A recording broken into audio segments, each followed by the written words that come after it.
मत्स्य अवतार भगवान विष्णु का। मत्स्य अवतार भगवान विष्णु के प्रथम अवतार हैं।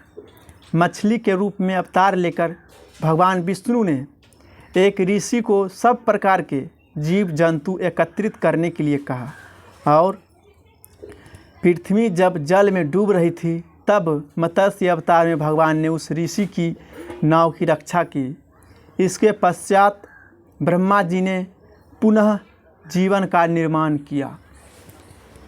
एक दूसरी मान्यता के अनुसार एक राक्षस ने जब वेदों को चुराकर सागर की अथाह गहराइयों में छुपा दिया तब भगवान विष्णु ने मत्स्य रूप धारण करके वेदों को प्राप्त किया और उन्हें पुनः स्थापित किया।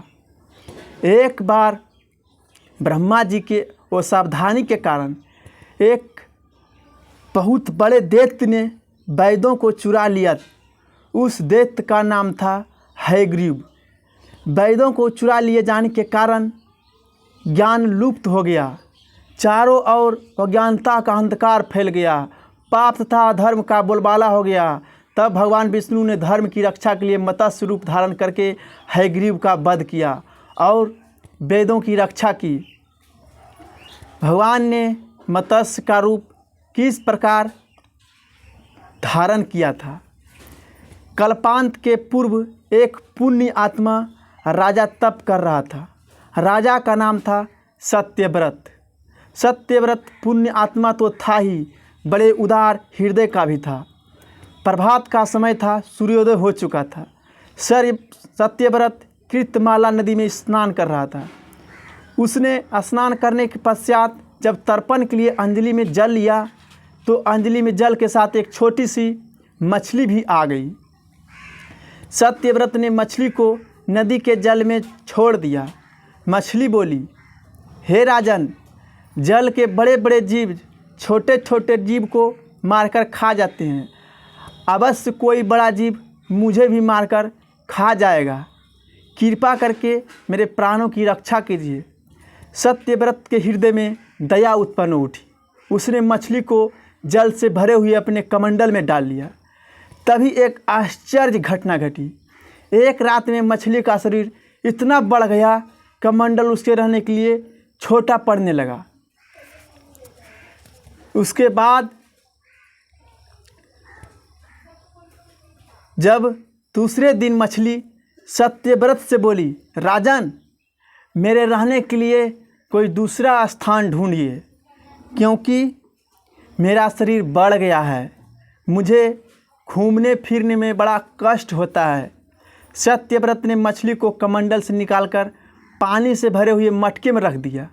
यहाँ ही मछली का शरीर रात भर में ही मटके में इतना बढ़ गया कि मटका भी उसके रहने के लिए छोटा पड़ गया। दूसरे दिन जब मछली पुनः सत्यव्रत से बोली, राजन, मेरे रहने के लिए कहीं और प्रबंध कीजिए, क्योंकि मटका भी मेरे रहने के लिए छोटा पड़ रहा है। उसके बाद तब सत्यव्रत ने मछली को निकालकर एक सरोवर में डाल दिया, किंतु सरोवर ही मछली के लिए छोटा पड़ गया। इसके बाद सत्यव्रत ने मछली को नदी और फिर उसके बाद समुद्र में डाल दिया। आश्चर्य! समुद्र में ही मछली का शरीर इतना बढ़ गया कि मछली के रहने के लिए वह छोटा पड़ गया।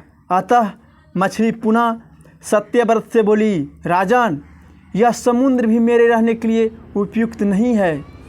मेरे रहने की व्यवस्था कहीं और कीजिए। अब सत्यव्रत विस्मित हो उठा। उसने आज तक ऐसी मछली नहीं देखी थी। वह विस्मय भरे स्वर में बोला, मेरी बुद्धि को विस्मय के सागर में डूबे देने वाला आप कौन हैं? तब मत्स्य रूपी श्री हरि ने उत्तर दिया, राजन, हयग्रीव नामक दैत्य ने वेदों को चुरा लिया है। जगत में चारों ओर अज्ञान और अधर्म का अंधकार फैला हुआ है। मैंने हैग्रीव को मारने के लिए ही मत्स्य का रूप धारण किया है। आज से 7वें दिन पृथ्वी प्रलय के चक्र में फिर जाएगी। समुद्र उमड़ उठेगा, भयानक वृष्टि होगी, सारी पृथ्वी डूब जाएगी। जल के अतिरिक्त कहीं कुछ भी दृष्टिकोण नहीं होगा। आपके पास एक नाव पहुंचेगी। आप सभी अनाज और औषधियों के बीज को लेकर सप्तऋषि के साथ नाव पर बैठ जाइएगा।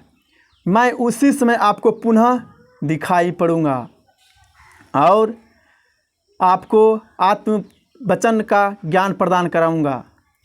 सत्यव्रत उसी दिन से श्री हरि का स्मरण करते हुए प्रलय की प्रतीक्षा करने लगा। 7वें दिन प्रलय का दृश्य उपस्थित हो उठा। समुद्र भी उमड़कर अपनी सीमाओं से बाहर बहने लगा।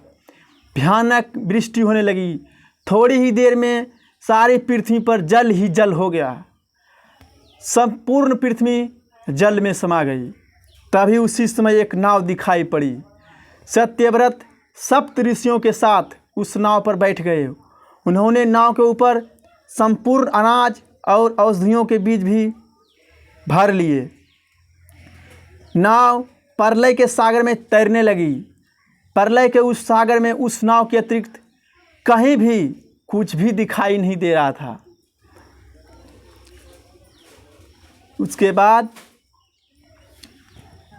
सहसा मत रूपी भगवान प्रलय के सागर में दिखाई पड़े। सत्यव्रत और सप्तऋषिगण मत्स्य रूपी भगवान की प्रार्थना करने लगे। भगवान से आत्मज्ञान पाकर सत्यव्रत का जीवन धन्य हो गया।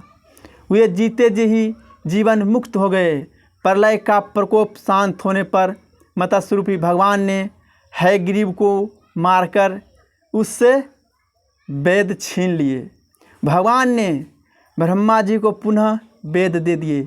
इस प्रकार भगवान ने मत्स्य रूप धारण करके वेदों का उद्धार तो किया ही, साथ ही संसार के प्राणियों का भी अमिट कल्याण किया। भाई स्वा मिथुन कुमार, भक्ति सागर। सब्सक्राइब करें, लाइक करें, कमेंट करें। इसी तरह वीडियो ऑडियो सुनने के लिए लगातार बने रहें मेरे चैनल पर।